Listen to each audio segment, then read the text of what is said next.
Llegó la hora de conocer las informaciones más destacadas del continente americano. Acompáñennos a recorrer y analizar lo que nos une, nos preocupa y nos enorgullece como hispanoamericanos. Bienvenidos a Américas Noticia con Vladimir Kissinger. Muy buenos días, feliz tarde y mejor noche para todas aquellas personas que nos acompañan en una nueva oportunidad a través de Américas Noticia, comenzando esta semana bien ligeros, bien contentos además, porque sin duda alguna las elecciones que se llevaron a cabo el día domingo 27 de mayo en Colombia y también en buena parte del mundo, 69 países, si mi memoria no me falla, digamos, sus consulados estuvieron muy activos de cara a estas elecciones que pretendían, por supuesto, o en primera o en segunda vuelta, que a la postre fue lo que ocurrió, elegir al próximo presidente de Colombia. Así que bueno, hemos comenzado con muy buen pie esta semana, y lo digo así porque sin duda alguna la democracia en Colombia se vio fortalecida. Si se quiere, el comportamiento del pueblo colombiano además se reflejó en el resultado electoral, y el día de hoy nos toca humildemente, dentro de lo hasta donde podemos llegar, por supuesto, y lo que podemos conocer con el apoyo de nuestros hermanos colombianos, analizar, por supuesto, los resultados obtenidos este 27 de mayo en la primera vuelta presidencial. Así que les invito, como siempre, número 1, a compartir el programa, y número 2, a incorporar con nosotros sus opiniones. ¿Cómo se sienten un día después de las elecciones en Colombia? Sea usted o no colombiano, que pudo ver en donde se encuentre, si tuvo oportunidad de conversar con amigos colombianos, si tuvo oportunidad de ir a votar, en el caso de aquel que sea colombiano, ¿cómo vivieron esa fiesta electoral? Yo, en lo particular, se los comentaré, se los voy a traer también mi opinión en torno a lo que significó la participación de los colombianos acá en la Florida Central. Desde Alaska hasta la Patagonia, entérate de todo lo que pasa en nuestra América. Bueno, por supuesto, bienvenidos todos los que están por allí. Ya veo que, bueno, invitando a nuestros amigos y hermanos colombianos para que se incorporen con nosotros. Veo que Violeta Guerrero está con nosotros, Ignacio Ferenhagen, Arturo Enríquez, también Elena Madán, Zuli Quiñones y Belice González. Muchísima gente que sé que está muy pendiente. Por ahí Alejandro Avendaño, un abrazo especial para ti. Alejandro dice, llegaste rápido de la Gran Colombia. Bienvenido, Vladimir. Mónica Salazar también nos saluda. Bueno, pues vamos a comenzar con esto. A ver. Lo primero, ¿cuántos colombianos estaban habilitados para votar este domingo 27? 36 millones, poco más de 36 millones de colombianos estaban habilitados para votar. Una cifra enorme, por supuesto. Casi que duplica la cifra de los venezolanos registrados para votar.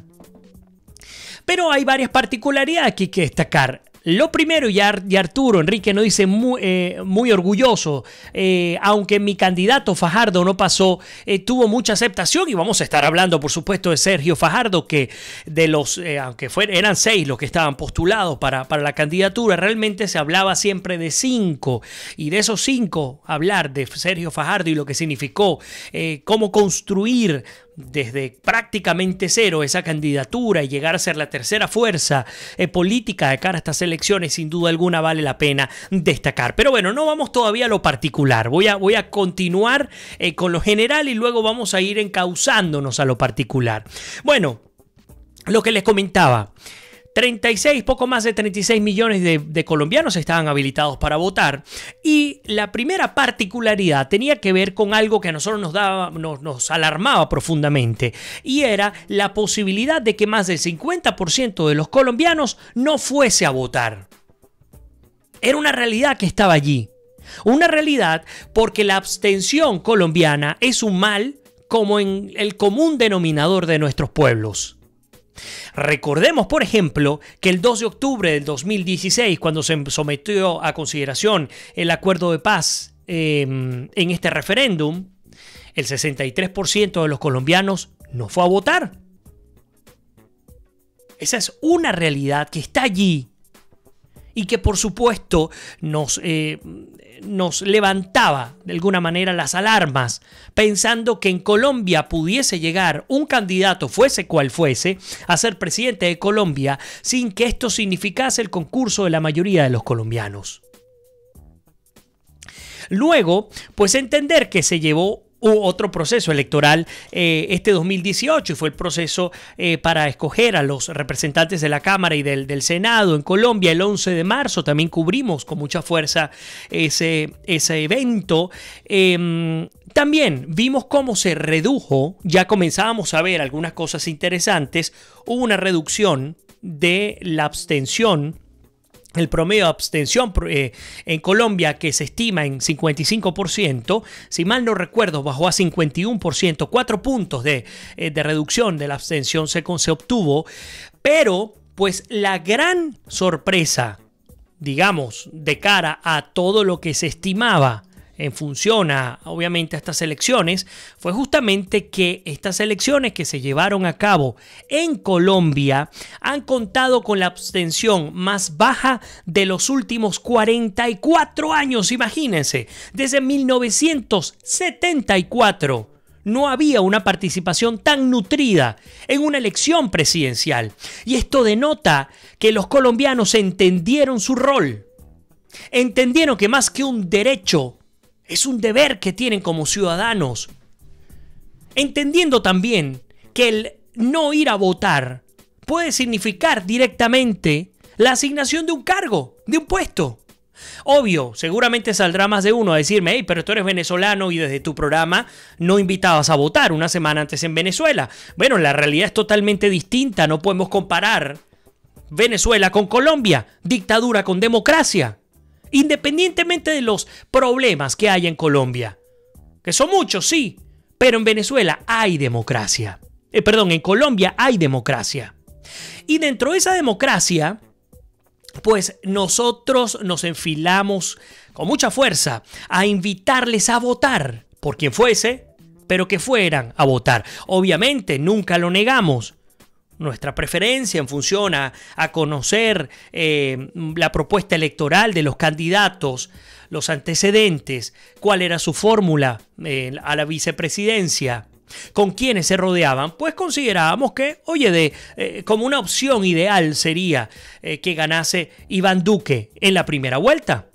No ocurrió de esta manera, pero vamos a leer con mucho detenimiento los resultados electorales para entender cómo se ha comportado el pueblo colombiano, a quien hay que felicitarlo. Lo primero que hay que hacer es felicitar al pueblo colombiano.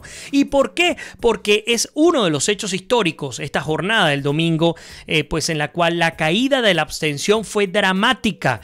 La abstención en Colombia se situó en 46.62%, es decir, casi 54%, la mayoría, en efecto, de los colombianos habilitados para votar salieron a la calle, salieron a votar. Imagínense, ha sido tan importante este proceso de elecciones en Colombia que en el exterior votó 4 veces la cantidad promedio que se votaba históricamente. Hace 4 años salieron 19.000 colombianos a votar, al menos la cifra que me llegó el día de ayer. Y resulta que pasaron los 100.000 colombianos en el exterior, aún siendo muy baja esa cifra. Son más de 800.000 los colombianos que están habilitados para votar en el extranjero. Pero aún así, el que se vaya de 1 a 4 veces la cantidad de votantes en el extranjero indica la importancia que se le da particularmente a una Colombia que está viviendo un proceso de transición hacia la paz. Es inocultable. La paz va a llegar a Colombia. Ahora, el asunto está en los modos para llegar a la paz. Pero en este momento no estamos analizando esto. Apenas entrada el abreboca es hablar de números y ya voy a incorporar los comentarios que están colocando por allí. Bueno, Elena nos está reportando que hay problemas de señal. Me encantaría que me puedan decir si les está llegando bien el audio y el video, por supuesto a quienes nos están acompañando a través de nuestras redes sociales, principalmente el Facebook Live. Déjenme y aprovecho e incorporo algunos comentarios. Elías Prato dice: saludos especiales a Lina. Bueno, Lina Escobar, no sé por qué no está conectada, ¿no? Una de las grandes aliadas de América es Noticia. Dice: felicitaciones, estamos desde ahora ligando a Duque para la segunda vuelta, en nombre de Dios. Arturo, Por cierto, Arturo Enríquez, colombiano, que nos ha dicho que está muy orgulloso del comportamiento colombiano, dice, aunque mi candidato Fajardo no pasó, tuvo mucha aceptación. Me encantaría que nos dieras tu opinión, Arturo, sobre ahora los candidatos que quedan. No necesariamente que nos digas por quién vas a votar, pero me encantaría conocer la opinión de uno de los seguidores de Sergio Fajardo. Son millones, creo que, si mal no recuerdo, Fajardo pasó el 1.4 millones, por acá lo tengo, perdón, 4.58. A ver, vamos a hablar de cifras para corregir, para que no nos confundamos. Iván Duque obtuvo en números 7.569.693 votos y Gustavo Petro y Fajardo casi que llegaron a empate técnico, casi que llegaron a ese empate. Gustavo Petro obtuvo 4.851.254, mientras que Sergio Fajardo de Coalición Colombiana obtuvo 4.589.696 votos. Después, bueno, Vargas Llera con 1.400.000 y así, luego con De la Calle, entre otros. Importante, la diferencia entre Fajardo y Petro era poco más de 1 punto porcentual. Mientras que, por supuesto, la diferencia entre Petro y Duque pasó los 14 puntos porcentuales. Fue mucho más prometedor el resultado a lo que se había esperado de cara a lo que se manejaba en las encuestas. ¿Qué pudo haber ocurrido acá? Que un buen número o grupo de seguidores de Petro hayan decidido a última hora irse con Fajardo. Fajardo logró capitalizar una propuesta política importante, logró colocarse como esa opción de centro que despolarizara, porque en realidad en Colombia lo que se vive hoy día es una polarización, y de alguna manera logró poco a poco a través de su coalición Colombia, bueno, posicionarse a tal punto que estuvo así, a milésimas de poder arrebatarle la primera vuelta a Petro y finalmente asistir el 17 de junio a la segunda vuelta presidencial en contra de Iván Duque. Esto no ocurrió de esta manera, pero terminó quedando una fuerza política, un capital político tan importante como el de Gustavo Petro, que es el gran capital codiciado por parte de los candidatos que pasan a la segunda vuelta, tanto de Duque como de Petro.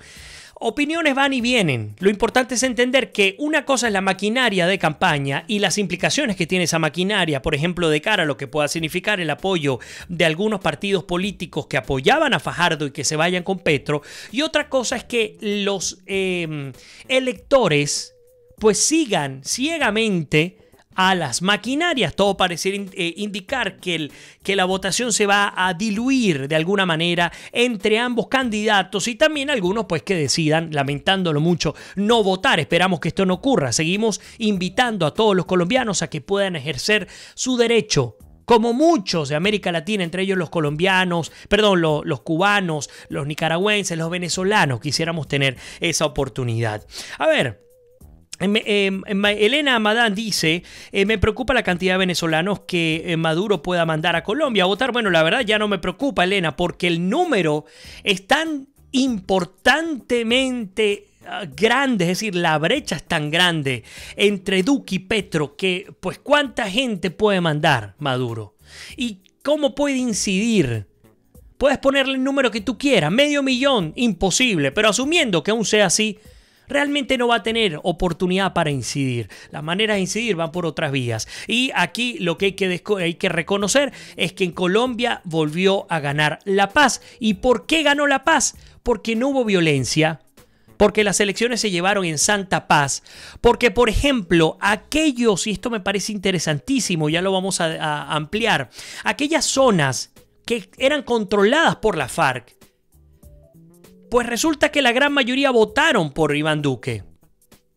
Interesantísimo, porque algunos que estaban o eran pro acuerdo de paz insistían en que aquellos que se encontraban en las zonas que fueron controladas por la FARC y luego el acuerdo de paz las liberó, no apoyarían a Duque, pensando en que Duque de alguna manera a ver, devolvería este acuerdo, lo inutilizaría, pero no, la realidad no fue esa, y no solo que la realidad no fue esa, sino que los pueblos que antes estaban reprimidos por la FARC dijeron, hey, sí, nosotros queremos, como primera opción, queremos que Duque sea el próximo presidente de Colombia y que tome posesión el 7 de agosto.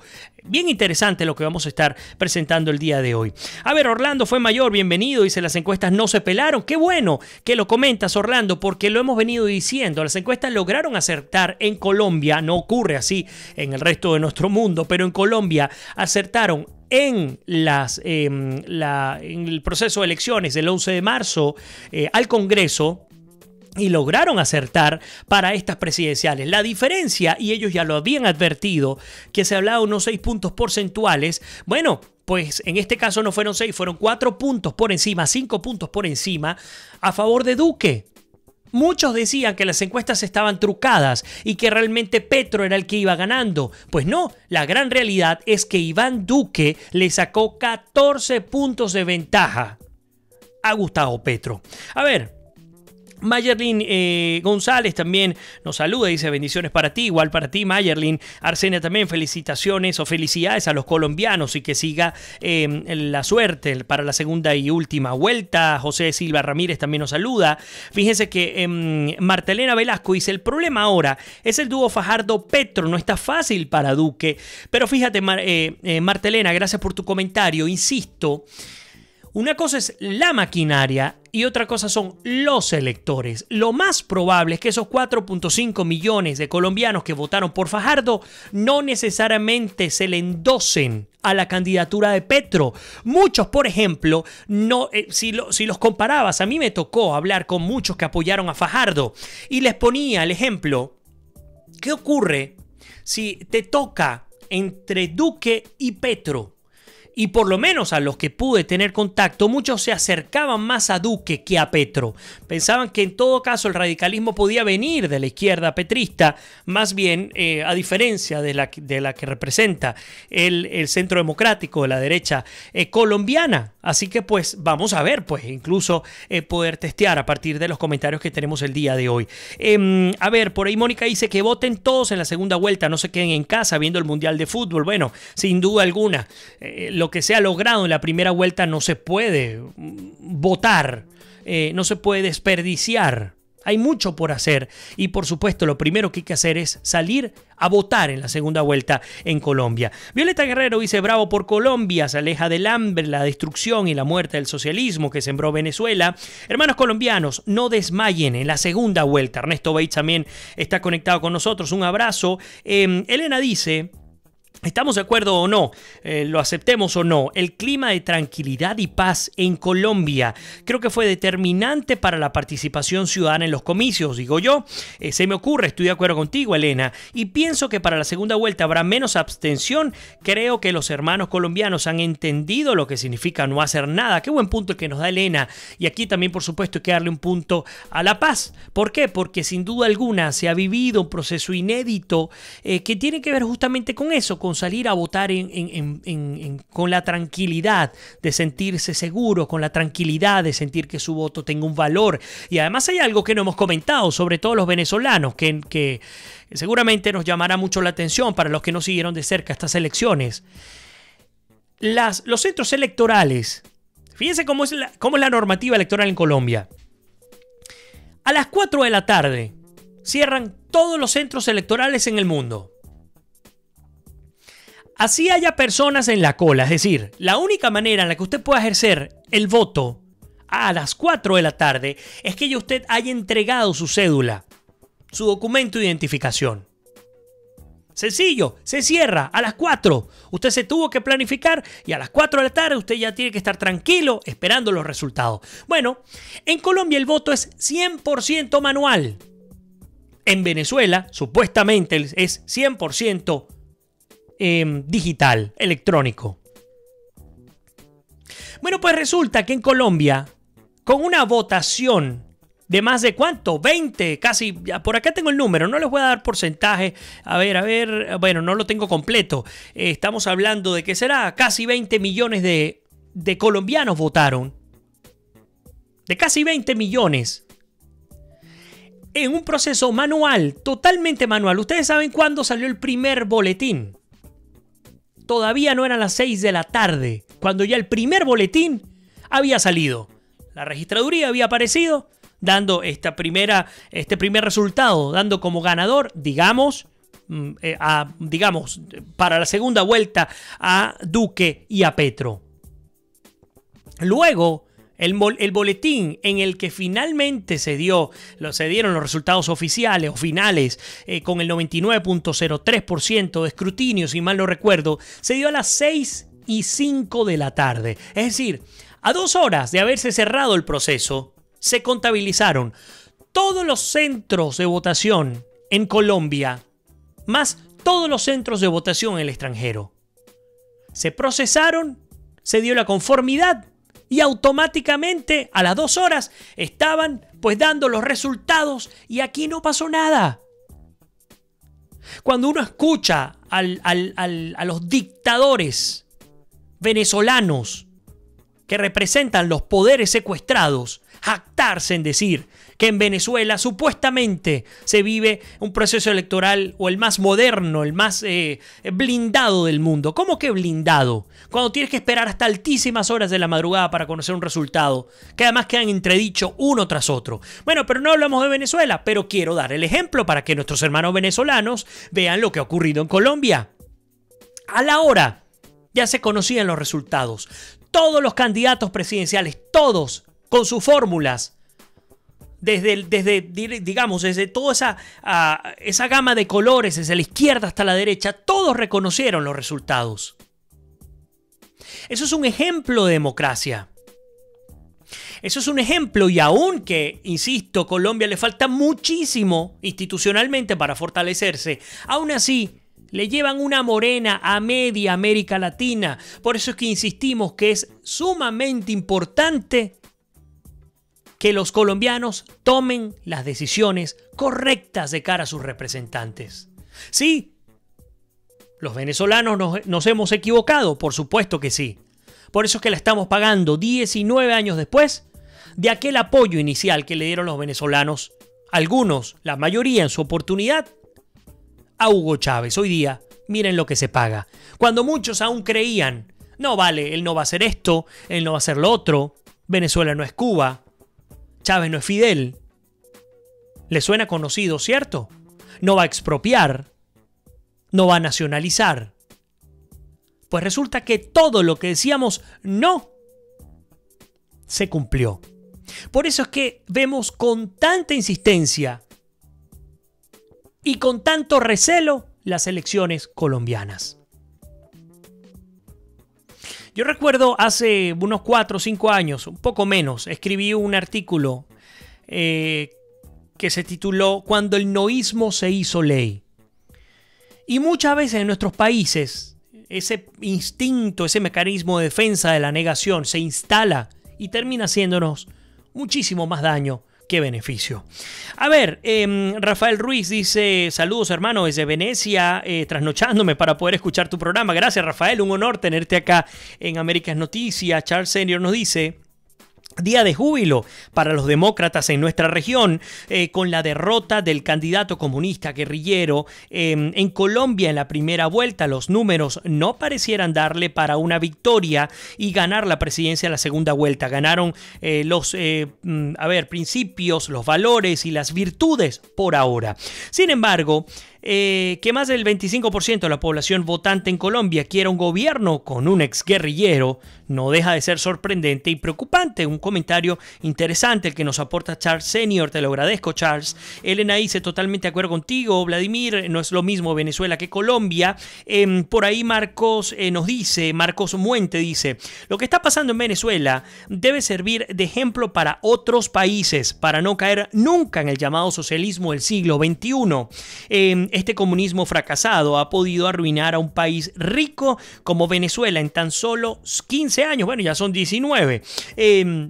Y los que se hacen llamar líderes de la revolución, un grupo de resentidos sociales que nunca en su vida pudieron alcanzar méritos por cuenta propia, ladrones de monta mayor que ahora tienen millones de dólares del pueblo venezolano, mientras el pueblo se muere de hambre, mientras, pues, a ver qué más tenemos por acá, que tenemos como canciller, hablando de Jorge Arreaza, argumenta que en Venezuela no está pasando nada y su cuenta en dólares crece cada día. ¿Qué diría Simón Bolívar? Nos comenta Marcos Muente. Qué vergüenza que estos miserables sean venezolanos. No hay forma que Venezuela salga de este problema. Espero que no sea así, Marcos. Hay manera. Lo que pasa es que el trabajo no es sencillo. Y me disculpan. Mientras este gobierno siga en el poder, eso es correcto. No es solo Maduro, es todo este gobierno corrupto. No va a haber ningún país que quiera invertir en Venezuela, ni empresario decente que coloque sus reales en este país. Eso es lo que no entienden estos políticos fracasados. Les recuerdo, estamos hablando, destacando por supuesto esta victoria, este proceso democrático que se ha vivido en Colombia, pero nos toca hacer nuestra primera pausa, así que les pido no se vayan, que ya regresamos con muchísimo más de América en Noticias, dedicándole toda esta edición, la número 684, a la gran victoria de la democracia y de la paz en Colombia. No se vayan, que ya regresamos.